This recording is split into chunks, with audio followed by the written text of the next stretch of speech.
Hey everybody, welcome back to the channel. It's Sergeant's Talk TV. I'm Big Mike. Nah, I'm Jason. There you go. Hey, that's a nice hat you got, brother. This is fancy, isn't it? Yeah. Elite club stuff right there. There you go. Hey, so tonight,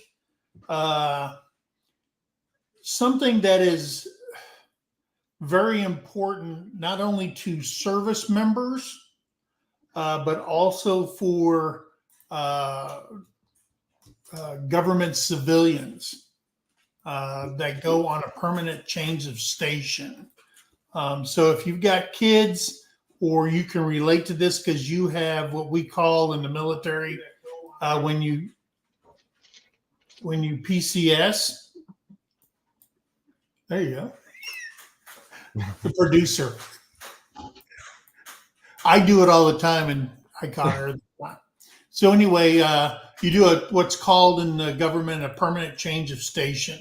So your station, we'll say Fort Knox, because you've been to Fort Knox before. Yep. And all of a sudden they're going, hey, we're moving your unit or moving you to Fort Benning, Georgia. What is it, Fort Moore now? I can't get all that stuff straight. Yeah, I don't know. So they put you on orders. And in those orders, they're talking about quite a few things about, can your family travel with you, your household goods that you own, that they're going to move those for you, or they're going to put stuff in storage for you, whatever. And all that comes with the PCS move. And there's a lot of good information people don't know to ask when you're doing a permanent change of station. So that's what we're going to talk about tonight. Okay. Yeah, I think when I look back, when the subject came up and people had mentioned this, sent us an email. Hey, can you do something like, when you're moving and stuff like that in the military? And not all permanent change of stations go overseas. It's within the continental United States. Right. It could be Alaska, it could be Hawaii, whatever, the needs of the military, wherever they need you at. That's what they'll send you. So it was suggested two people suggested that, because I think one person had one of their children were going to Germany, and I think that's Ginger.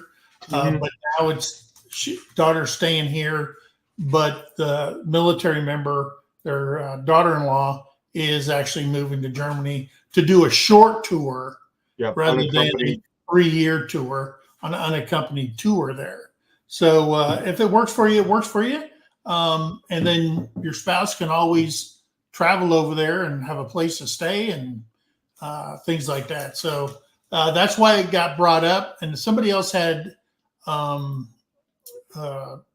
child going into the military or is in the military, and they just wanted more information on what they should be telling them.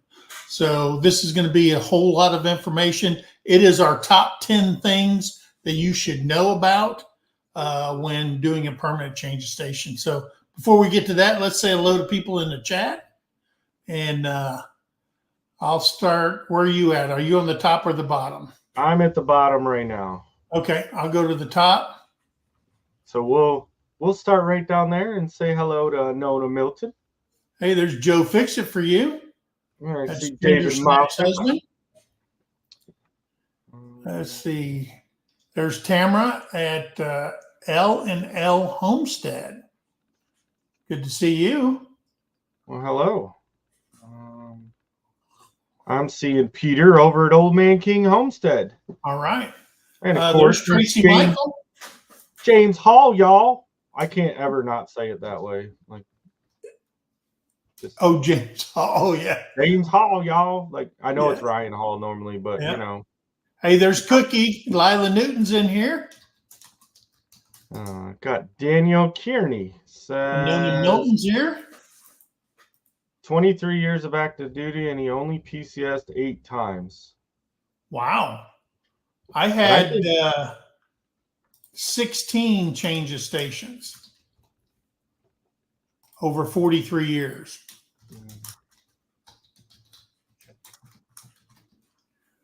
Let's see. And that's I think I only had like 4, maybe 5. Yeah. You know, because I went from Lejeune to 29 Palms, but then back to Lejeune. And then actually from there to Benning. Yeah. For full-on PCS. So all right. Hey, there's Bobby over at Petty Jean River Homestead. Hey, Bobby. I see our brother Reverend Dream made it in. Yeah. Um, There's Anna Bohr. Did I say Anona Milton? I think I did. I started off with Anona. So okay. Anona says, did I tell you my dad was a fellow Marine? Oh, awesome. All right. There's Dennis Green. He's in here. Good to see you in here, Dennis. And we did get your email, Dennis. We're working on that for you, buddy. See Philip Ryder says the Seabees can do. There you go. I think it was the Seabees. I was deployed to Bosnia, and the Seabees came in there and they built those wood frame structures that you throw a GP medium over. They built all those for our base camp at Camp Lisa over on the Serb side of Bosnia. We had some, was it my second? Well, I know I worked with some of them on my second deployment to Afghanistan. And they were because they had made that base over there just ginormous. And the guy I was taking over for was like, man, go over and talk to the Seabees. And I'm like, honestly, at that point, I had no idea what they did. And I'm like, why? And he's like, you want something done, go talk to them. They got the building materials, they got supplies, they got equipment. And yeah, we got hooked up because we were able to frame out, this buddy of mine, we framed out the whole inside of our shipping containers with plywood and 2x4s. Right. And made it way more bearable to be in there. Sure. Yeah, I was the outdoor rec director at Fort Leonard Wood, and the Seabees were doing when they were going through their concrete phase. I turned in a project for them at the schoolhouse to do my new, I used to have wooden trap and skeet houses on my trap and skeet range. And then we got the plans from, I think it was like the National Trap and Skeet Association or something like that. And they had these concrete shelters for the machines and stuff like that to shoot the birds out. And so we gave that to the schoolhouse, and they worked that into the curriculum. And all I did for the MWR side was pay for the material, and they came out and did all of my trap and skeet to include a barrier wall between the ranges. So, yeah. And then the other one was the Red Horse teams from the Air Force. When we were at Provide Comfort in Turkey, when Saddam was gassing the Kurds and they came up into the mountains of Turkey, it's like 1.7 million of them living up in the mountains. The Red Horse team came in there and was building base camps and stuff like that for the military. So I got to watch those guys at work. Hey, there's Alpine Gulch. How you doing? And there's Reverend Dream. Reverend Dream's in the house. Reverend Dream is, he says, Mike and Jason need both your addresses. Got something for you both. Okay. Reverend, if you go over to White Rock Homestead, my main page, our P.O. box is in the description. Yep. We got the same thing on our description in our about page. And Anna Bohr, she says, I don't see Tara here. No.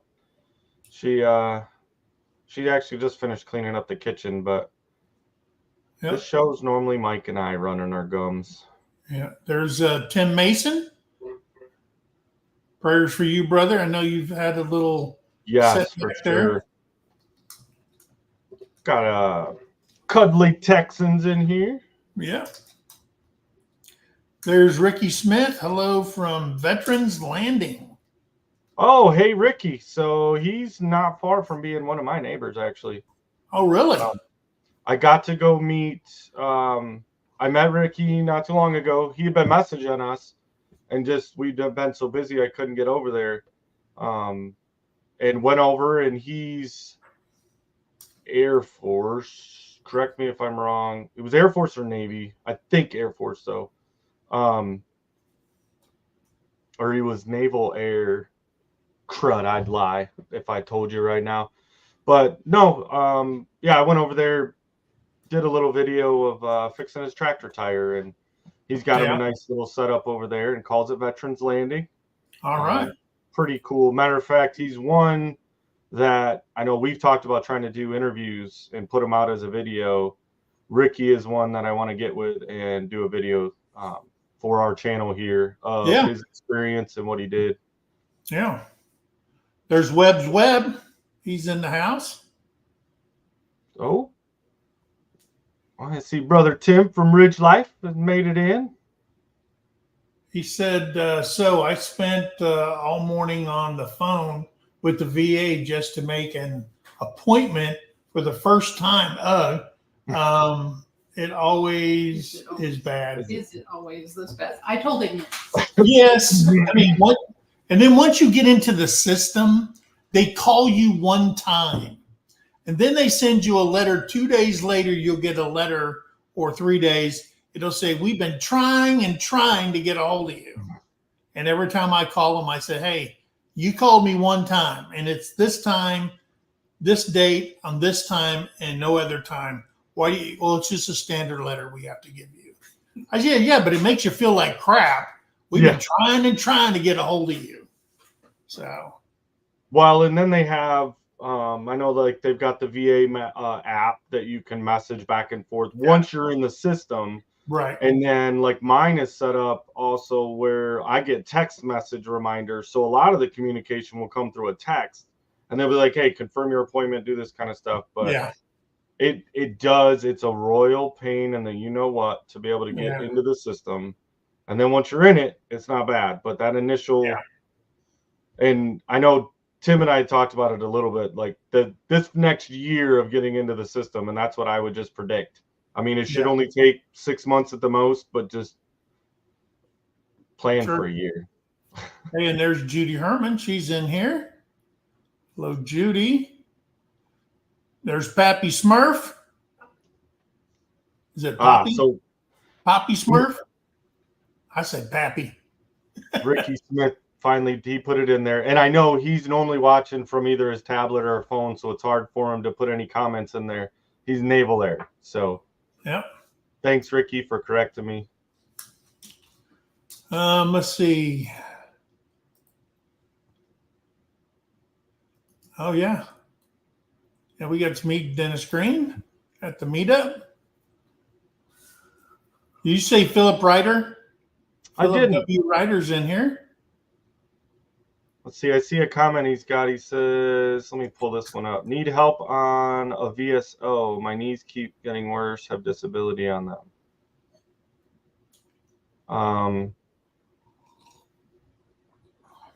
I mean, we talked about it with, was it last week before? I mean, disabled American veterans, the DAV. I would search whatever your local one is and start there.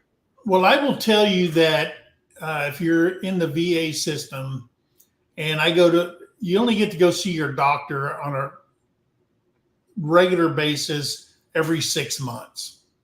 Okay. They make an appointment, they draw blood, make sure everything's okay. They talk to you about any stress and all kinds of stuff when you go there.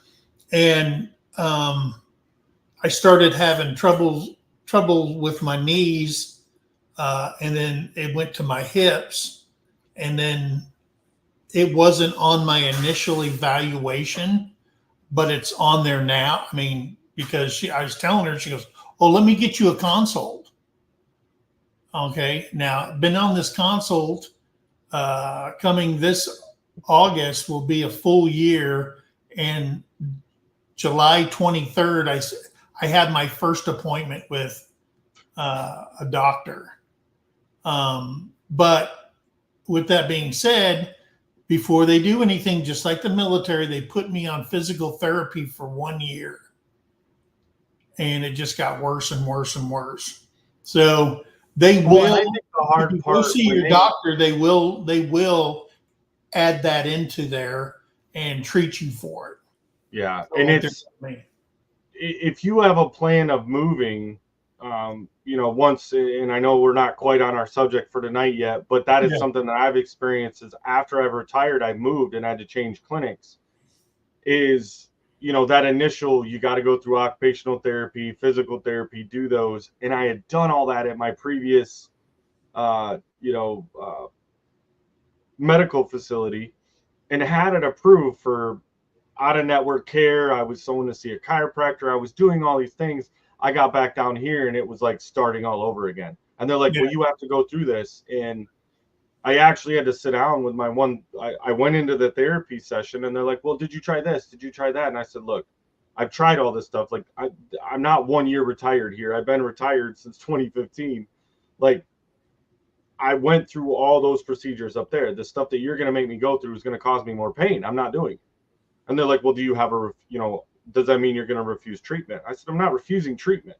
I'm just telling you, like, it's in the records. Go back and look at those. I get that you have, and they started doing this acupuncture, and I'm like, look, this ain't working. Just get me, and it's still a process right now. Matter of fact, Right. I go Thursday. I've got an appointment with a new doctor because they keep changing doctors. So it's not always the greatest, but sometimes persistence. And I have found though, like kind of caveat in what you said, like every 6 months they'll schedule you an appointment. But if you use the VA app and you link it with your actual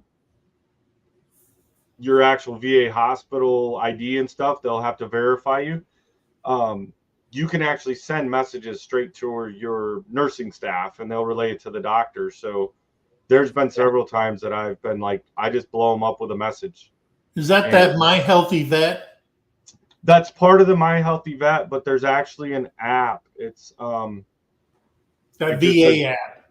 The VA app. Yeah. And it gives you, like, it'll tell you what your disability rating is. It tells you when your appointments are. But when you go under the health part of it, you can actually go to messages and they send you like general messages, right? But you can actually message straight to your primary care doctor, or if it's a specialty doctor, whatever, you choose which doctor you want to message. Oh, okay. And that seems to be, for me here in this new clinic, which isn't performing exactly to my liking standards, but they do respond fairly quick of getting you an additional appointment if you needed more. Yeah. But so Shiloh Acres, welcome in, and they said There's thanks. Neil S. But He's in here. Shiloh's thanking us, saying the DAV's picking up their vehicle next week, the one they were donating. There you go.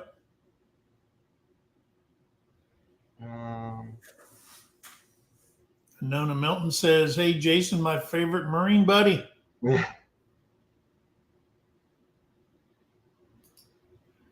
Let's see. We had a lot. And Jason, yeah, they put me in the hospital today for blood clots in my lungs.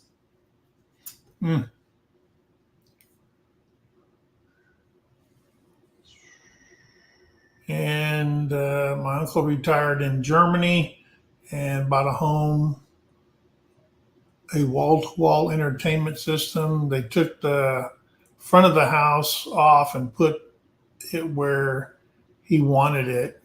He is a lieutenant colonel. Okay. What? All right. You said Peter. There's Daniel Kearney. Old Man King. Dream Steaders is in here. Saying hello. Canadian Family Life. Tiffany. Who else? Oh, now we got the female Marine side of the house. So Donna Hat Creek made it in. All right, Dawn, my favorite female Marine. says they're out exploring the new property they got with the kids. So All right. Let's have a cup of coffee. Mm. Hello, hello.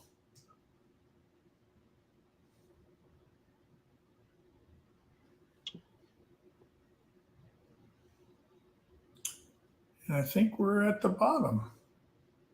See a few different comments, people talking back and forth, which is good. And people reminding, guys, I know we don't say it a lot on here because we normally just jump into the subject, but yeah, hitting that thumbs up and keep sharing us out to get more of you out and more people involved and giving us ideas of what to blab about every week. That's right.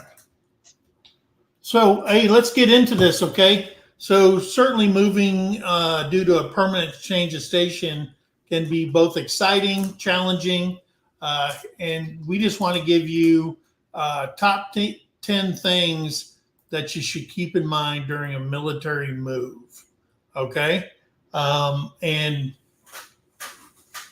like I said earlier, when you get orders, remember to look over your orders with a fine-tooth comb to make sure all your kids are on there, your spouse is on there, you're on there, everything is correct, especially if you're going overseas, if you're military, because you got passports involved in all this and things like that. So you want to make sure all that information is correct.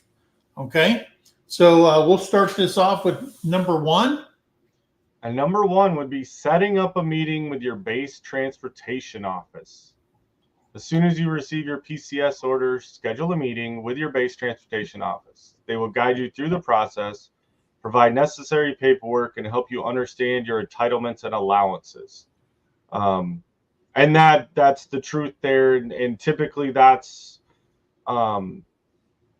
what do they call them? Like, I know on the Marine bases, it was TMO, Transportation Movement Mobility Office. Movement Office. Yeah. You would have to go there, and it actually, I know the couple times I went through, you actually had to go through a class. Because as we go through the rest of this, there's multiple ways that you can move, but your start point for that is going to TMO and submitting when your orders are. They're going to give you and you got to really make sure that is one of your first stops when you get your orders, because that can be the longest and in the hardest part of the move, because you're nobody special and to them, and you're the next one scheduled, because they have to schedule movers, classes for you, briefings for you. You got to fill out paperwork. They're going to ask you for an overall. You got to take paperwork home, go through each room in your house, and say, "I've got this, this, this, this." They'll average the weight so they can tell the movers what they need to bring to pack you out. So, and if you screw that up, then you go back to the back of the list, and it could hurt your actual departure date if you don't get your transportation taken care of. Because you got two moves. You got household good moves, and then you've got your unaccompanied baggage move. And your unaccompanied baggage move, they'll pack that out, because that'll be your clothes and your shoes and your kids' books. And if you have to have tools for your new duty station or whatever you do, you want to ship tools, books, all this kind of stuff that goes to your unaccompanied baggage. Yeah, and they're the ones that give you those specific lists, and typically they give you a like a cheat sheet type thing that you have to go home and you do a full inventory of your house of, hey, I've got this many lamps, I got this many dressers, and you kind of do a quick inventory, and then take that back into them so that they know, because I know multiple of my moves, or the couple of them, like the semi trailer that was hauling our stuff from one base to the next, it actually had like multiple people's stuff in it. Yeah. So, and then the other thing is, with those moves, you can do a couple of things. if you're going overseas, they encourage you to put stuff into storage, because when you get overseas, they can give you furniture, washers, dryers, and stuff like that, so they don't pay for that to be shipped over. Dining tables, refrigerators, whatever, they can help you out with over there. And then again, they'll put stuff in storage. For like me, when I was in the military, it was 18,000 pounds of household goods they used to move. Now they still give you 18,000 pounds, but they'll only let you ship 6,000 pounds as a civilian. Now they've changed the rules, and that's for military, because they have moved, at the warehouse, wherever you go, they have that stuff that you can furnish your house with. And I get it. Some people say, well, it's older furniture, blah, blah, blah. Well, you're not going to take it with you. They won't let you take it.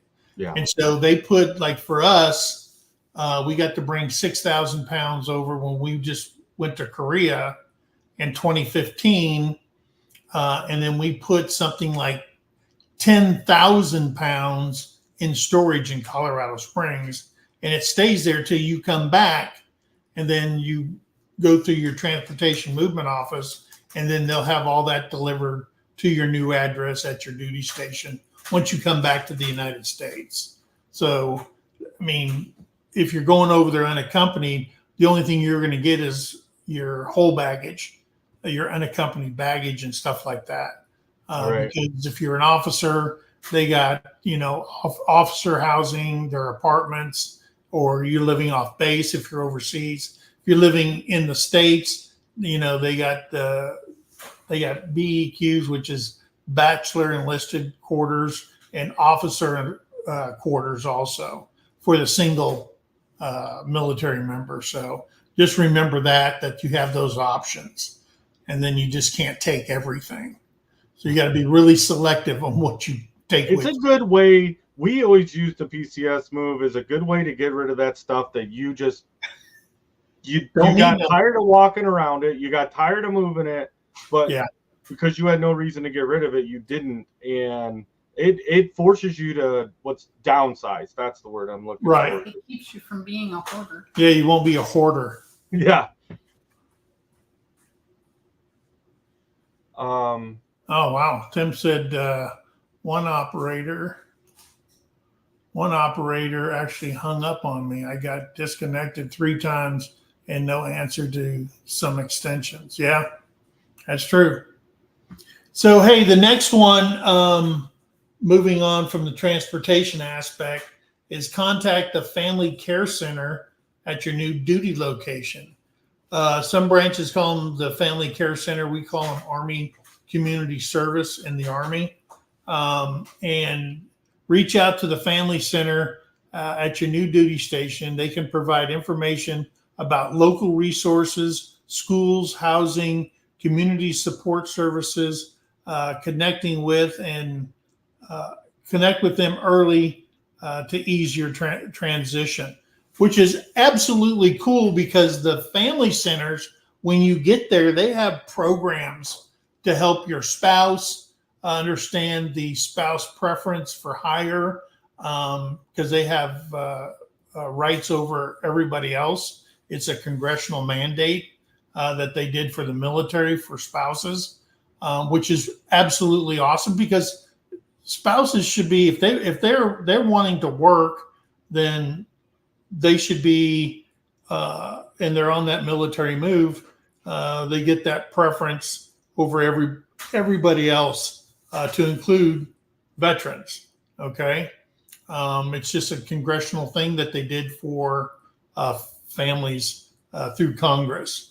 And also, when you get there, the family centers, or we call it ACS, they have a lending closet. And I mean, it's got silverware, plates, fry daddies, toasters, you name it. They've got everything in there that you can sign for until your household goods arrive. Yeah, and we used one when I PCSed from Camp Lejeune to Fort Benning, we got there way before our stuff did. Yeah. And then, one of the next things we'll talk about is with the housing office, we didn't have our house yet. And so it was like, okay, well, that's fine. We were leaving. Well, then we got our house early and I had no household goods. Yeah. And I had to go down there to the care center, and they had some sleeping bags, because I had brought a lot of that stuff, but because I got to Benning and then I put everything I brought with me personally into a storage unit. And then I had to leave and go to Michigan, pick up my kids and bring them back to Georgia. Well, the night I got back, I was like, hey, we get to sleep in the house. Great. All of our stuff's locked up. So I'm like, well, I'll just run to storage. It was a gated storage unit, and then it closed at like 8, and we got home at like 8:30 that night. Yeah. So I couldn't even get into it. So luckily we had just enough to make it through that night. And then I went to that housing, and they gave, like you said, it was pots and pans. I think I got sleeping mats and some blankets and like pillows for all of us we were on the floor, but at least it was a little bit better than, it was Georgia in July. So I was happy to be able to sleep in the house with the air conditioning. Right. And then, the same thing is they got the furniture warehouse, I know, on Army bases where you can get beds, washers, dryers, refrigerators, you name it, all that stuff. They can have it delivered to your house. They hook up everything for you. So, yeah, the furniture warehouse, the family center, our Army Community Service is a great help on any move, and that should be one of your spots. If your unaccompanied baggage don't get there, or you didn't have that stuff in your unaccompanied baggage, you can go there and get that for them for free until you go out and you can buy your plates and dishes or whatever you want, because they may just be white plates and prison silverware or whatever, that type that you buy at Walmart, the real cheap stuff. Yeah, that hurts your hand when you're holding a fork. So that's what you should do. You should go over there and check them out. All right. And then kind of what I touched on was notify the housing office. If you'll be living in government quarters, inform the housing office of your projected move date. This ensures they can prepare for your arrival and allocate suitable housing. I actually didn't find this out until my second or third PCS. I think it was when I was coming back from California back to Lejeune. You can actually submit your paperwork for base housing before you leave your current duty station. Exactly. And I went in and I said, okay, what is the benefit to that? Because what they had told me was, hey, submit your paperwork before you leave. It puts you on the list now at your new duty station, because there's always a waiting list for base housing. And I'm like, well, sweet, because, I'm moving. I got a wife, 4 kids, cat, dog, plus all of our stuff, and I'm going cross country. So I submitted to the housing, and it put me on the list, but it wasn't an active list. You don't actually get on the active list to be able to get assigned a house until you check into your unit. Right. And kind of why we're doing a discussion like this tonight was that wasn't explained. It said, hey, you're going to be on the housing list. Well, I took 30 days of leave in conjunction with orders and went home and visited family I hadn't seen in a couple years. And I thought that whole time I was on the active waiting list for housing, and I wasn't. Yeah. So it kind of bumped things back, but it gets the paperwork there. So it's one less stressor that you're dealing with getting to a new location that, in my case, I'd already been at Lejeune, so I knew where everything was. Right. But like when I went to 29 Palms, I didn't know where anything was. When I went to Fort Benning, I didn't know where anything was. So to have one less stressor of, hey, at least all I have to do is walk in. They have all my paperwork. They have everything submitted. And they know what I'm looking for. And it will fast track it a little bit more. But so you'll see if you contact the housing office prior to you leave, as soon as you get your orders, you're going to send them, call ahead, find out the housing office number, call them, get a point of contact, ship them your PCS orders, permanent change of station orders. Send them that. Now you go on a list, okay? And with that list, before you get into the primary list or the active list, there's a lot of people that call ahead. And as people come in, they'll move off that list. Now, let's say for like 2 weeks or whatever, you're number one on that list, the pre-list. Now you get to move up to there instead of, you go back to the back of the line or anything like that. So there are actually 2 lists involved in the on-base housing. Now, they can tell you, you might get there, and I know a guy who had 8 kids, okay? There's no quarters on post for 8 kids because they have rules of how much space and how many bedrooms you're supposed to have, and that'll automatically get you to find housing off base, and you'll get paid a certain amount every month to help pay for that rent off base. If you're overseas, you go to the housing office and you're authorized. Okay, let's say for me as a government civilian, I can't live on base.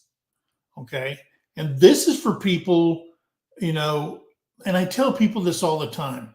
There is a website called usajobs.gov. Mm-hmm. Okay. And that is every federal job around the world. Okay.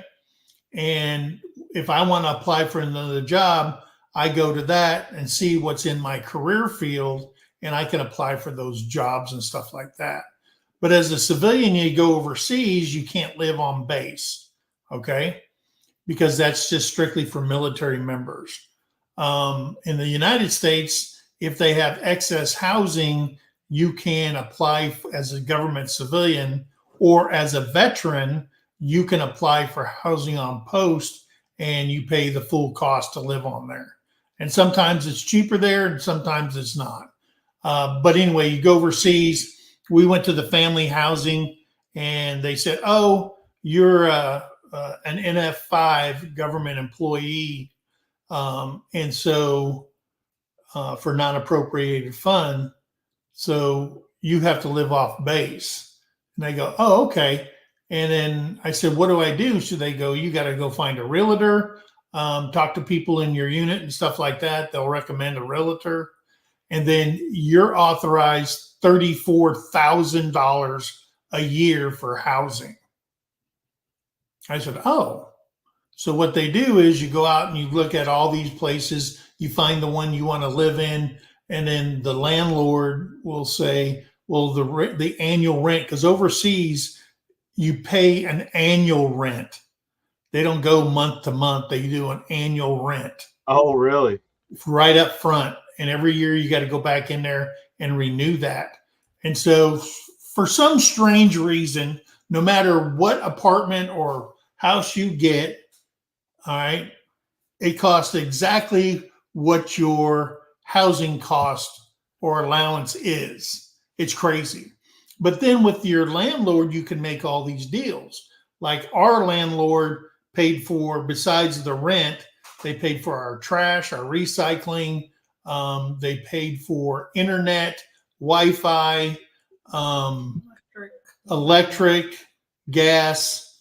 They paid for all that stuff. Gave us a robot vacuum. They gave us a robot vacuum we asked for, because all these people were telling me, you got to ask for these things. Okay. And so we asked for the world. I mean, new curtains, all this stuff, and we got everything we wanted. And we're absolutely happy with the process for the 5 years we spent overseas in Korea. So you got to understand that if you go live off base, whether you're military or not, then I think that the military, I'm not really sure now how the military works that, but I think that they have to they do a pay month by month, but if you're a civilian, it's annually. They have it worked out with, off post. And usually you only move an off post because there's not enough housing on post, or it doesn't accommodate the number of family members you have in your house. So just remember that. Yeah, and I pulled up this comment, Tamara Smith, and they're in the Lejeune area. She had said hello from Hubert, which is right outside of, and this isn't uncommon at Lejeune. They're at an 18-month waiting list at Lejeune when we got here. This is how we ended up buying a house. Yeah. And that's the case for, I know, really anywhere you go, but I know at Lejeune, it is there. You technically have 4 or 5 bases in that town, of Jacksonville, North Carolina. And because you have an air station, you've got a training base, you've got another training base, and then you've got Lejeune. And I mean, it's just swamped. And so a lot of people do end up moving. Like Hubert, where they're at, is a beautiful area. I know a lot of Marines that live out there and still live out there. Yeah. And, but they have to go. There's not enough main base housing, and they've improved all the housing. So it is much nicer than it was like when I first got there. But Sure. Yeah, they end up just having to move out, and if you're going to be there for an extended time, like I look back at it now and I should have bought a home knowing that the first time I was there, I spent 6.5 years there. Yeah. Before I left and went to 29 Palms, but then I was only gone for 2 years and then came back for 3, 4, 5 more years, 6 years or something like that. Yeah, as long as you're there, your basic allowance for quarters would pay either part or all of your mortgage. And for the most part, that's the way it was. Is I knew almost a vast majority, I guess I won't even say most, but a vast majority of the Marines that they were able to get a mortgage and pay, homeowners insurance and all that for less than what their BAH was. Plus, it was cheaper than if they rented. Right. Like if you were renting, it was almost the max, if not a little bit more than BAH. Like, yeah, and then if they PCS'd away, they could rent their place out. Mm-hmm. They could go to the housing office, register your house, and then housing will fill that house for you and keep it filled for you. Yeah. So, all right. So meet with your finance office. I'm trying to read without glasses on. Visit your current installations finance office before leaving. Discuss any financial matters related to your move, including travel reimbursement, per diem, and allowances. So when you're PCSing, and you'll see this again, is all military members are supposed to have a travel card. And the travel card is through, Citibank. I have one as a government civilian through Citibank. So when I go on temporary duty somewhere, I just use that card, not my own money. And then I file a return when I get back and to pay that credit card off through my per diem rate and housing and all that, rental car or whatever that you're authorized on it. So you got to really make sure that you have your reimbursables explained to you because, again, when you're traveling overseas, like Terry and I, normally you get to take carry-on and 2 check baggage, okay? But in our case, we each could have 4 because we didn't account for the unaccompanied baggage. We carried all our clothes with us, and we had a little teeny car, dude. That thing was stuffed to the brim with suitcases and stuff like that. And we traveled from Colorado Springs to Seattle to catch our plane, turn in our car, and get on a flight to Korea because we shipped our car out of the United States. So if you're going overseas and you're doing a full tour, and you only get this on a full tour, okay, you can ship your car at government expense. And that's one of your allowances when you're leaving, instead of having to go over there and purchase a car just to get around. With limitations. Yeah, you can't ship like a big Honking truck. Yeah, you can't go to Korea or overseas. If you've got like an F-350 dually, it will not fit in one parking spot in all of Korea. Trust me. And same thing over in they do ship trucks, regular human sized trucks. You know what I mean? But not your daddies with the big deer guard on the front. You got to take all that crap off. And then, of course, you got to prep it for it. And that means scrubbing it underneath everything. It gets inspected. They can kick you out. You got to go do it again until they're fine with it. So, but make sure you get all that, because your per diem for family and yourself are critical. Because if you don't check your orders on the per diem rate, then you can basically screw yourself if it's not at the family rate or whatever. And then you got to make sure that when you go over there, you get what's called an extended per diem rate, which means like when we moved back here, they gave me, I had to go through 14 days of quarantine. And I got to spend that in a hotel. It was kind of expensive for us because you had to order out all your food to be delivered because we couldn't leave the house during COVID, or the hotel during COVID. And then, but they extended it to 120 days so I could look for housing and stuff like that. So if you don't talk with your HR when you're wherever you get, to make sure that you're doing the paperwork correctly, you can stay in the hotel for 120 days while you're looking for a place to live and stuff like that. So see, and that was even so all my PCS moves, and that's why it's interesting. Like I'm learning because I didn't ever do an overseas PCS move, and there are a lot of factors. Yes. And I'm glad that you got to go through it, Mike, and be able to bring this in. But even stateside, there was things when I got my first orders when I went to 29 Palms. I knew traveling 3,000 miles from Camp Lejeune to 29 Palms, it's like right at 3,000 or 3,300 miles, something. I wasn't doing that with 4 kids, a cat and a dog in a minivan, or like, and I wasn't going to fly either. Yeah. Not with that many. So I got online and bought a motorhome. And we traveled cross country in a motorhome. Yeah. Well, I got over there and they didn't have space at the campground. Right. And I'm like, okay, what am I supposed to do now? Because you're in 29 Palms. There's really no like, hey, let's have a whole bunch of campgrounds. Nobody vacations there. Yeah. So we got out there. Well, then I'm like, okay, I've got kids. I've got like, and I went to the housing office. I think it was actually the family center. They had it all in one in the housing office. Yeah. And I'm like, what are my options? Because I've got nowhere to park this thing right now until they get an opening at the base RV park. I don't have, like, I'm on the list for housing, but who knows when that's going to happen.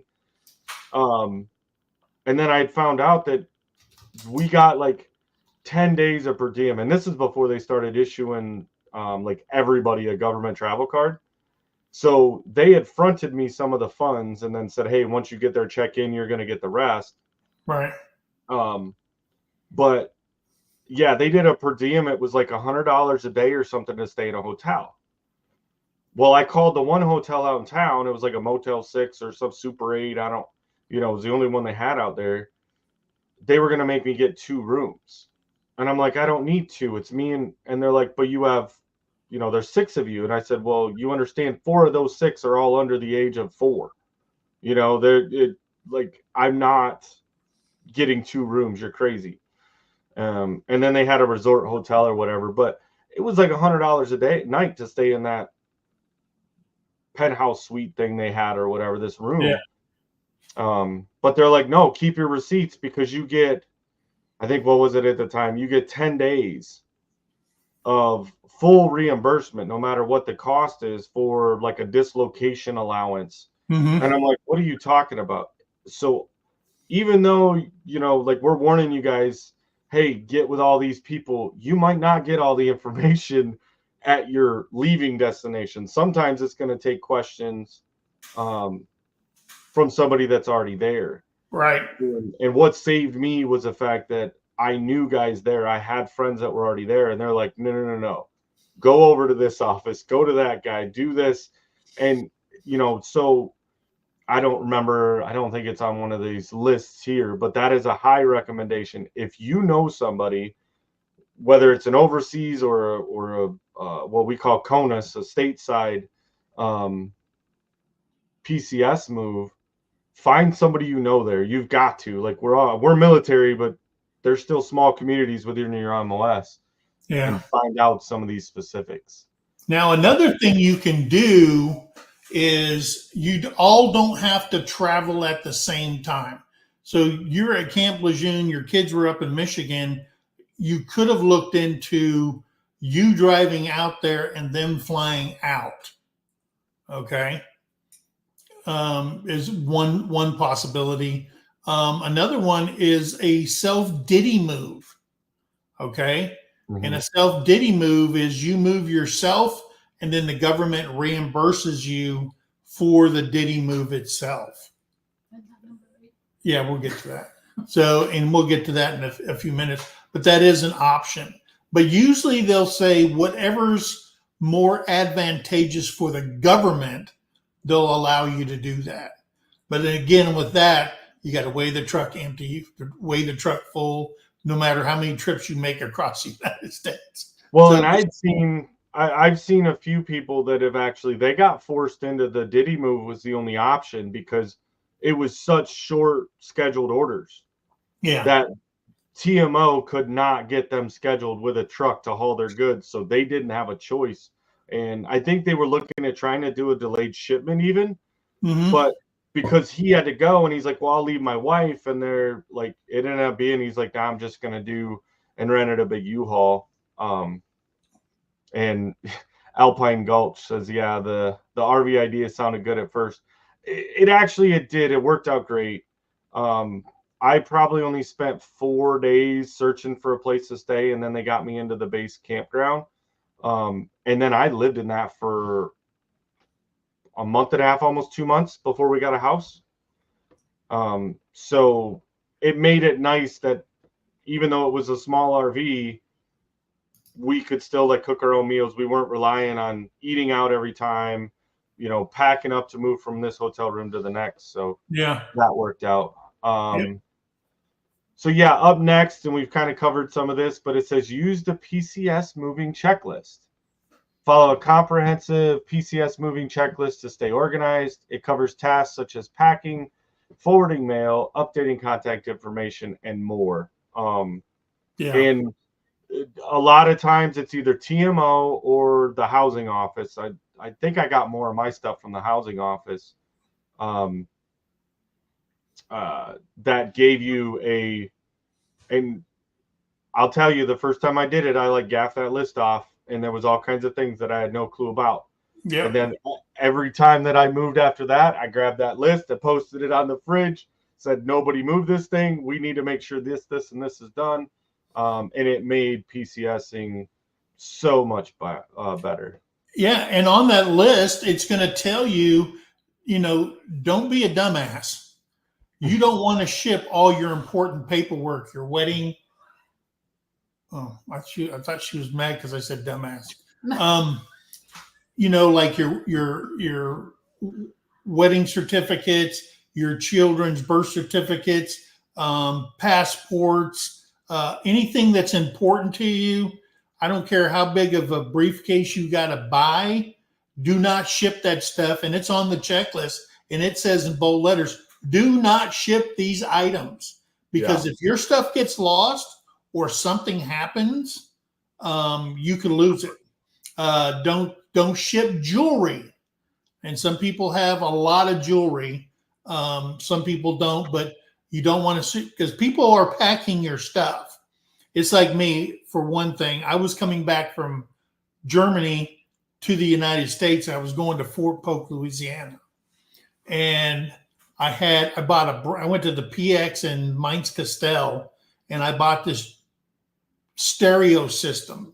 Sansui had everything, had 2,000-watt speakers with it, Kerwin Vegas. I had all this stuff, and they packed all that stuff in there. It never made it to the United States. Okay. Oh, wow. Because back then, and I should have known this, because the security labels, you're supposed to initial the security labels on those things, right? When they pack them in the boxes and so on. And they never asked me, and I wasn't going by the checklist. And it tells you that all your security items, high value items, that they're going to put them in boxes. They're going to put a seal around each corner, and then you sign that seal on each corner. Then when they put it in the crate on the truck, you have to sign that in case they rip it. They can't forge your signature or your initial, whatever you're going to put on there. And I didn't do that. And a lot of stuff didn't make it to the United States on that move. So I learned from that mistake. And again, you got to have all your receipts so you can replace that stuff. And just be aware that the government has an 80-20 split. So you can come in there and say, hey, this stereo cost me $2,000. They're only going to give you 80% of that because they use the 20 for fair wear and tear. Okay. And so you kind of get screwed out of that. If you're moving, and I found this out, I had renter's insurance with USAA, and I contacted USAA and I said, hey, I'm moving. Okay. And they covered the difference between, till I got to because as long as you pay for it, they paid the difference, that 20% that they didn't. And ever since then, I've never had anything lost, stolen on any military move. And I've done 16 of them. So you got to follow that list. It'll bite you in the butt. Yeah. And, I know we talked about this a little bit before we came up tonight. I know my first two, I think, PCS moves that I did, I had the government ship it. So they come in, which was great, right? They come in, they put everything in a box. Right. You take your personal items away, and you literally are watching, sitting there drinking a Coke or a cold snack while they're packing everything. They're taking it off the shelf, putting it in a box, but then, we get to a destination and there's things broken or there's pieces missing or something like that. And that 80-20, you're going to put about 200% effort into trying to get 80% of return. Because I know for me, I filed and every time I'd go in to file for that claim, it was like, oh, well, you got one more step to do. You got one more step to do. And I finally just gave up on it. I never actually got any compensation back. And I didn't know about that USA thing because I'm pretty sure I had USA renter's insurance on the last go round. But they tell you that it's such an easy process. And when you're watching them pack your things, and it's not the packers that are doing it, it's the guys that move it. Like they bring it from your house, they put it on a truck to get it to their warehouse that they're going to consolidate a whole bunch to drive it across country or fly overseas. And then it's going to go from there to another one. Like it's probably touched 10 times before it makes it from house 1 to house 2. And then you get into I know there was one battle. I actually was supposed to go. They literally told me, it was like, well, we can't do the claim here, but you can go basically sue the moving company. And I'm like, that's not how this is supposed to work. Like they made it really, really aggravating. Yeah. At least in my experience, to where I was like, you know what? I lost it. It was probably something I bought at a yard sale. I let it go. It's not worth my aggravation. Yeah, because we moved from Fort Leonard Wood. We lived there, Terry and I did, and a moving truck pulled up right in front of my house, and they packed all my stuff up. They didn't crate or nothing, and they put it all inside the moving van. And so once they had it all packed, and he said that he was leaving that day, and we followed him all the way to Arizona, Fort Huachuca, Arizona. we'd stop for whatever, then we'd pick back up because I knew the exact route he was taking and stuff. And he was in front of us, and we got there. They unloaded it in a warehouse, and then we finally found a place to live. And then they just brought it all over, to include my motorcycle. They ship your motorcycle if you have a motorcycle, and you can send it in your whole baggage. So it's a crate by itself, and you can ship it in your whole baggage. If you're single and you're going overseas, all that pre-stuff you send over, that motorcycle, they'll crate it up and it'll be part of that whole baggage and not your household goods. So just so you know that. Let's see, number 6, save money for your PCS. Moving can be expensive. Yes, it can. Start saving early to cover unexpected costs. Moving overseas, talk to your bank about foreign currencies. Coordinate with your travel card coordinator to turn on your credit card, because they turn them off after your moves and everything's settled. Let's see. Yeah, turn on your card prior to you leaving, because you may be going somewhere and you're flying there. So you got to put your flight, your hotel, if you're driving, your gas, all the way to where you're going, on and on and on. And then you do your return at the end.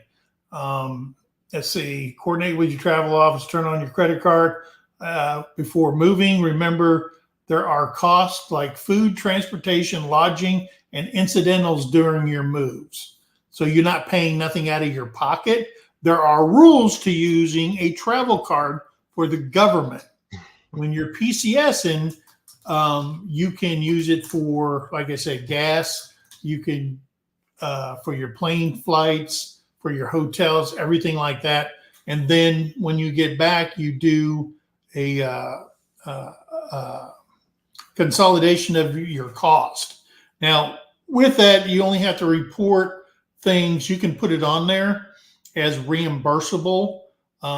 Let's just say you're going somewhere and you're eating lunch or dinner or whatever, and you're paying with your travel card. If it's not over $75, you don't have to claim it. You don't have to have a receipt for it, but you can put it on for reimbursement. It's a $75 rule that they have on there. So isn't that part of the, I think how was explained to me was basically they're going to pay you so much per diem for food. Yes. And that's based off, for me, like it was always a move with 6 of us. So It was me, my wife, and all 4 of the kids. And they say, okay, you're getting, whatever it was, $200 a day to feed all 6 of you, but that's got to cover 3 meals. Well, if you're on the road and, that doesn't go very far. And it doesn't. So you're going to spend some money, because if you exceed, you got 4 kids, yourself and your wife, you can't eat. I think it's like, if it's you by yourself, it's like the last time I went somewhere, it was $32, $32 per day for my TDY. And I'm going, well, if you go to McDonald's and you get a Big Mac, fries, and a soda, you're already over $20 now in some places, especially if you go to California. You're over right there. So what are you going to eat? Ramen for your other 2 meals and stuff like that. So you are going to incur some cost. They have a thing called the Joint Travel Regulation, and it's all outlined. Any situation, it's in a book. It's like this thick, and everything to do with travel, what you're authorized, and it is so out of date that the government. Okay, it's been 10 years, but 10 years ago, all the prices went up. It doesn't account for inflation and all this other stuff. So you got to really take your own money, because, if you can get it back once you get there, then more power to you. But your per diem rate is set for the locality that you're going to. Okay. So if you're in LA or you're in San Diego, it's going to be a lot higher than if you go to Fort Polk, Louisiana, say. Okay, the per diem rate's going to be bigger. If you're on the East Coast, it's going to be much higher. Your COLA and all that stuff's going to be higher in those locations. So you just got to be aware of that. All right. Yeah, so know what to do before you leave. Prevent moving mishaps by taking necessary precautions. Secure valuable possessions, cancel subscriptions, notify your bank, forward your mail, or put on hold, and ensure your paperwork is in order. Yes. Very much so. A lot of the stuff that we've kind of covered already, but when you start going through these types of things, your brain doesn't work. So if you're let's take your post office. You can put your mail on hold. So as soon as you get to your location where you're going to, like every place I go, I get a P.O. box, whether I'm overseas or not. You get a P.O. box right off the get-go. You pay that. And I think you can pay for a year or whatever. Just like we do with our channel, we have a P.O. box. It would be cheaper if everything came to my house, but you know the reason why you don't put your house address out there for everybody. So soon as you get there and you get a P.O. box, then you put in, I've got my mail on hold, please forward it to this location. And that card gets sent back to your mailbox or to the post office where you came from. And then they'll forward all your mail to you in that order. And don't forget that, because you still got monthly bills you got to do. And you don't, if you've got bills to pay stuff like your car bill, whatever it is, you can't miss those payments. Okay. And if you're sending that payment in and it's not on auto debit, all ours is on auto debit. It's always been on auto debit. Because you're not having a break. But some people deal with the check or whatever they do, and just make sure that you get that stuff forward to you. In a lot of places, it's kind of weird. We had one place that we paid ahead, and they didn't send us a bill. Instead of just go ahead and take it for the month, and we paid an extra month in it, they just didn't send a bill for the next month. And stuff like that. So you just got to be aware of all that stuff. Yeah. And you got to make sure that your bank knows you're moving. If your bank doesn't know you're moving and you didn't say, hey, I am moving, you talk to them, say, hey, I am moving to San Diego. And we're driving there. So we're going cross country. They'll put those notes in there so your card doesn't get cut off. Okay. Because they say, whoa, wait a minute. They normally only buy stuff over here in Camp Lejeune. Okay. For years, that's all they've ever done. Now it's in San Diego. What the heck's going on? Cut it off. Now you're stranded till you get a hold of your bank and say, hey, wait a minute. Then you got to go through 3 days in New Mexico because you didn't tell your bank that, hey, I'm leaving from North Carolina to California, and you get stuck in New Mexico for 3 days because you have no access to your money until the bank clears everything. Yeah. Just a general suggestion too. That goes for travel as well. And regular travel if you're going on vacation. Yeah. And you're using your card and stuff like that. Yep. All right. That was number 7. Mm-hmm. All right. Number 8. Oh, can you roll that up? Is there more? No. Okay. Number 8. Consider personally procured moves. The PPM option allows you to move your belongings yourself. Understand the advantages and requirements of this option. And that's what we talked about, the Diddy move. Okay. And on the Diddy move, you go out, I know in the Army, you go out and you rent a U-Haul or a Ryder or a Penske or whatever you're gonna take. You got to go to official scales, and usually they have official scales on post, and they'll give you a printout of the empty. Then you'll go over there and load your truck up, go back over there, weigh it full, and then you can move to your next PCS station. Right now, I believe that the cents per mile is 67 cents per mile. So if you're going from Camp Lejeune, multiply 67 cents into 3,000 miles, and then that is the cost of your Diddy move. Plus, you put in the cost of the rental because the government has to move you, and a lot of that now can be paid on your travel card. Back in when I was in, you had to pay that in cash. So when you were going somewhere, you'd have to take out an advance of your PCS move. They'll give you an advance in it. So make sure you calculate everything that you think you're going to need off of your checklist, because they also have a checklist for a Diddy move and things you have to remember about that. So when you do get that advance, it's covering all your costs going across the United States. It's just so much convenient now with a travel card, a government travel card. It is. I know I was probably halfway into my career when they started issuing a permanent travel card.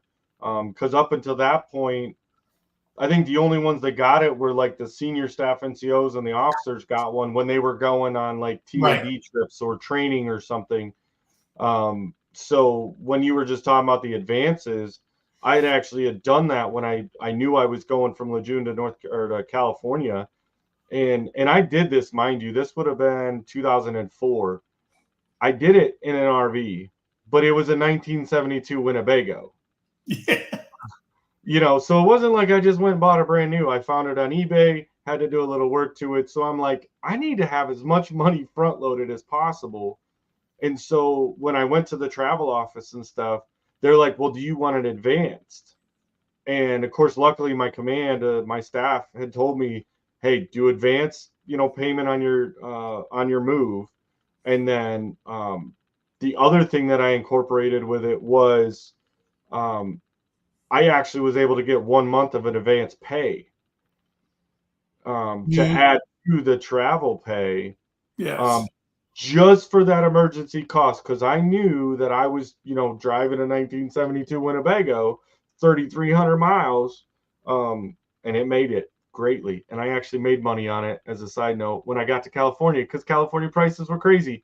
And then I put money into it and still made money. But yeah, that was an option, and it was a lifesaver. But then it also allowed, and something that I didn't see on here that was talking about it was with the travel, you have so many days to do that travel. And the crazy thing that I thought about was they gave me, it was a total time of, I think it was 8 days of travel for me to get from North Carolina to California. And I'm like, it's not going to take me. Yeah, because you can only travel so many hours in the day. Right. And so they have their chart system that says, hey, you're allowed to drive X amount of miles a day. So this is, well, then I found out that there was, you get the 8 days of travel, but then there's 4 days of what they call proceeds that you get, one side or the other, where you're kind of in transition. Right. And so they gave me 12 days that they paid me the per diem and the allowance to get to California. So, we lollygagged it. My belongings made it to California before we did. Sure. Which was nice. So, and Alpine Gold says, and don't forget your shot records, especially if you're moving overseas, guys, because you can get to a foreign country and you, like, let's say Germany, and you have to go through a thing called Zoll, which is customs. And it's only happened to me once that they asked for my shot record. Okay. Because in like Korea, I think when I went to Korea, they didn't ask me for any shot records, but on your checklist, you'll have to get the mandatory shots, whatever country you're going to, because I had to get it for Japanese and influenza. I had to get, what was it? Smallpox. I had to get anthrax. I had to get all kinds of stuff when I went over there. and my arms were just like hurting like crap. If you've never had an anthrax series shot, those suck because They are there's not a fun. needle in there and they start juicing you up, and it's like a second later, it feels like your arm's burning off. Yeah. And so just make sure you know the shots required for you and your family before you even go overseas. So, and some of them you have to get them within a certain amount of days before leaving for a foreign country. So, all right. So you're on. So number 9, be aware of PCS mistakes. Learn from common PCS mistakes to avoid unnecessary stress. These include improper packing, missing paperwork, and not planning ahead. And that's where, every time you PCS, you learn a better way of doing it. But if it's your first time, that's where you really need to go and find those people around you, because guaranteed, no matter where you're living, 1 or 5 of your neighbors have all PCS'd at some point. Yes. Somebody's going to be able to tell you the things, even if you don't understand what they're saying on the checklist, go talk to a neighbor. Go talk to somebody that's already done it, because lessons learned are a big thing. And if you're PCSing on a permanent change of station, demand a sponsor at your gaining unit. Mm-hmm. Okay. That person should be somebody that the command says, okay, you're going to be in charge of Sergeant Snuffleupagus and his family. He's got 4 kids. They're doing a PCS move. That did he move to here from Camp Lejeune? And that person's in charge of giving you all the information, looking forward to, hey, once you get here, we got you a reservation at the hotel on base or whatever the case is.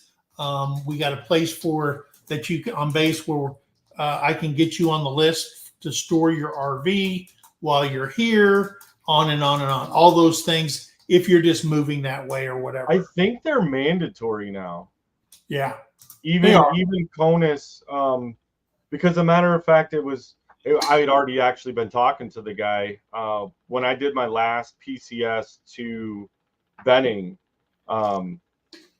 which they already knew I was coming because it's a by name request to go there anyways. Right. And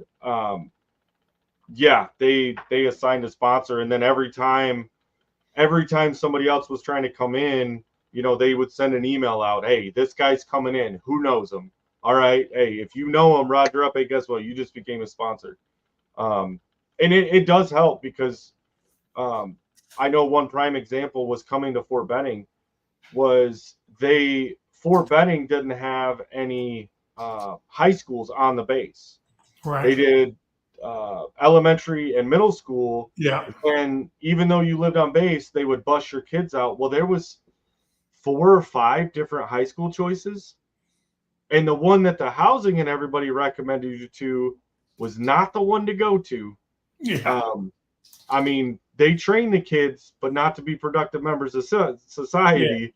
Yeah. They train them for like prison life. Like that is not the one to go to. And so if it wasn't for the fact that I was talking to my buddy who had a kid that was in high school and said, hey, don't send your kids to that high school. You need to go to this other one. And oh, by the way, it is Georgia. They do things a little different around here. They need to be signed up on a program. I said, what kind of program? Like, they're not special in that way. And he's like, no. Like, do they want to go into nursing? Do they want to go into mechanics? Do they want to, like, because their high school was based off like a technical math, science, English, but they also did, like there was one that was for nursing. I remember that one. That their classes were all designed to be able to get them into a nursing degree or nursing school, Right. Which was kind of cool, but you didn't know that. Like the housing, of the housing paperwork, all of the information that I got from the family care center on both sides, they're just like, no, all of our high schoolers go to this one. And it's the worst rated school in that entire like county. And I was like, why are you like, don't go to that one. All you'll learn to do is hopefully not die. Yeah. All right. So understand number 10, understand your weight allowances. Depending on your rank And whether you have dependents, there are weight allowances for you for your household goods. Be aware of these limits and plan accordingly. Again, if you're going overseas, you're going to have the storage option, and you can ship over a certain amount of weight as part of your whole baggage and stuff like that. If make sure it's very clear on your mileage rate if you're doing a ditty move. Okay. Make sure you understand your travel date allowances according to the joint travel regulation on miles and all that kind of stuff, because you don't want to get there and you say, well, oh, I thought it was because of my last move. Yeah, you could be AWOL and stuff like that. Another thing is to ensure, if you're not, and this is critical, if you're an enlisted member and your sponsor is not doing what they're supposed to be doing for you or not staying in contact with you, get a hold of the first sergeant if you're enlisted. If you're an officer, get a hold of your company commander. They're the only two that's going to make something happen. Okay. And the first sergeant's not so much focused on the officers, but he is very much so on the enlisted side. And it only takes one word from him to pull somebody's head out of their, fourth point of contact. Okay. Which is their butt. Yeah. So yeah. Well, guys, it is important when you're talking about that you find the first sergeant or the company commander. Yeah. Don't pull like somebody I might know and be like, hey, I'm not liking the results I'm getting, and just go ahead and call the sergeant major or the battalion XO, and then, which they helped and I got the solution. But you just made an enemy. I did not make friends with anybody else below them because I had done that, which, I mean, in my point, I wasn't there to make friends. I was there to do a job. Like, I knew the people I already knew coming in, but jumping that chain of command like that, it doesn't help you. Yeah. No. So guys, remember that each PCS experience is unique. So adapt to these tips and be these tips to your specific situation. Oh, I didn't even have my glasses on and I read that. We're just going to let you stutter away with it. It's okay. But that's okay. Hey, but guys, I hope these sessions we're having and stuff like that helps you. And you can use this video if you've got a son, a daughter, a daughter-in-law, whoever, and you're PCSing, or you're thinking about going into the military, and these videos help you in some way to adjust. Remember, you will always remember your mess ups, but sometimes we overlook the positive things that we're doing. So just remember that.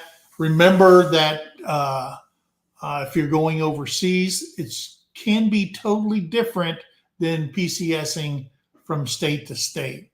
And to answer Lynn Leoki's question, the transportation office is where you go on a military base to handle the movement of all your property that you're leaving that state for, or that installation to another one. It could be your car, because you've got to ship a car overseas, or you want to, your motorcycle, your household goods, your advanced delivery of goods and stuff like that.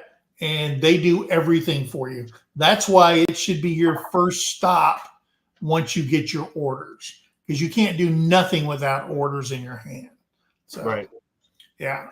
So any closing words there, Battle Buddy? No, I guess that big reminder is you're not the first one. Like, if you know somebody that's going through it, it's not the first time that PCSs, whether it's CONUS, which is stateside, or OCONUS, which is overseas. The only question that doesn't get answered is the one that isn't asked. Yeah. And you can't ask enough questions. Like, I thought I had asked a lot of questions when I first started doing it. And I was getting a lot of answers. And then I get to my duty station and I find out, oh, I could have done more of this, or I could have done something different. Yeah. And the reminder of that last statement was everybody's experience is going to be slightly different. Yeah. You know, the situations, the ranks, the locations, how all of that works is all going to be different, and based on, you know, most of the standards are the same across all services, but how they combine them, like the books they follow, are all the same. Yeah. It's a military, you know, military wide guideline, but how they get implemented is based on the staff that are actually running it. So, And everything is basically the same throughout all the branches of service because they all have to use the joint travel regulation. However, each branch of service calls things by different names. oh yeah. Okay. But their services are all basically the exact same. Why the government doesn't say, hey, it's a transportation movement office. Everybody calls it that. Okay. Instead of one calling it this, we just call it transportation in the Army. The same thing with, I mean, everybody uses the word HR, everybody uses finance, you know, but somehow they got to put their little earmark on it, and they don't move with the times. Yeah. And Like it was super difficult going to Benning. I mean, I don't remember a lot of those issues when I was at Fort Knox, but I was a student and I was brand new to the Marine Corps, so I didn't know. But by the time I got to the end of my career and I get to Fort Benning, that's where it was. I mean, my part of the Marine Corps being in tanks, we were always with the Army in one way, shape, or form. And the terminology, I'm like, no, that's not what this is. Like, I need this. And they're like, well, that's not what we call it. Yeah. And yeah, so there is some frustration in between the differences of terminology, but how the process goes is pretty much the same. Yeah.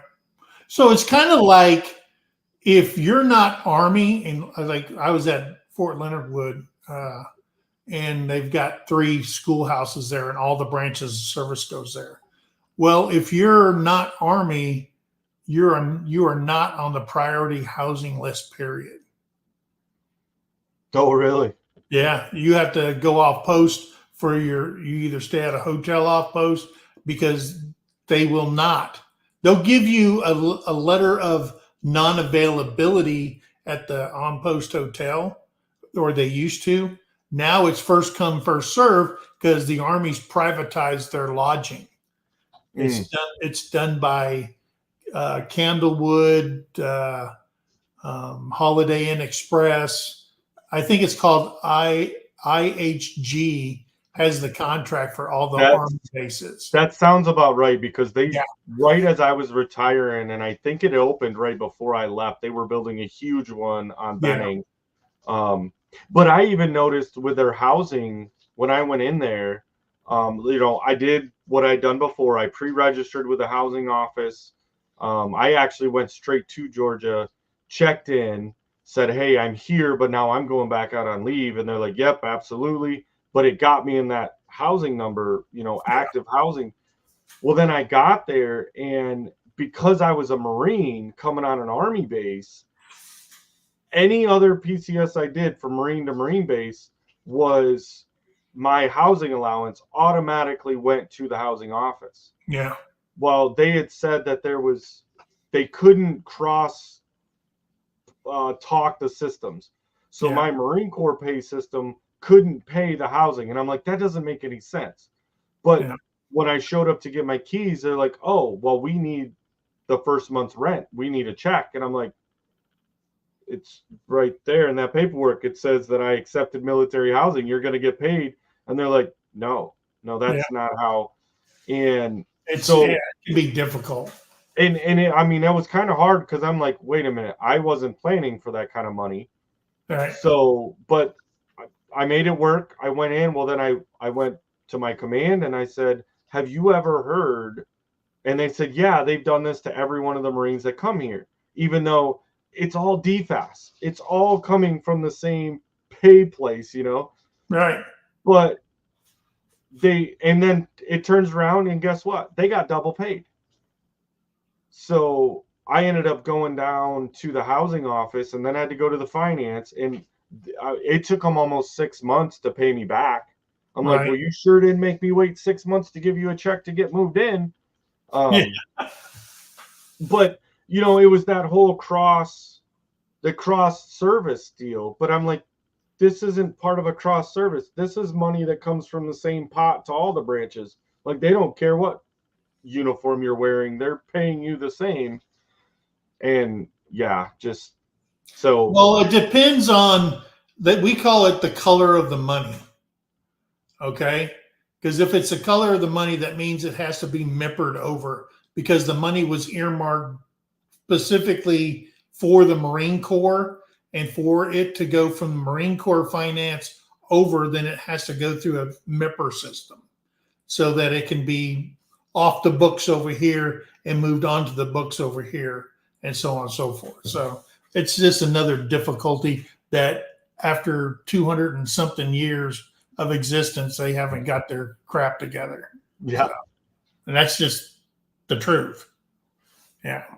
It should be one pocket of money, DOD money, and this is allocated. Okay, you don't use it, and somebody's coming over there, just take their money. And I think that's why the travel card is so helpful. Okay, so then you don't have to cross the color of money. So, Right. All right, brother. Hey, I'm glad everybody came in. I hope it helps some people out. I hope you share this video out on your community page. We'd like to get a lot more people in here, of course, just to spread the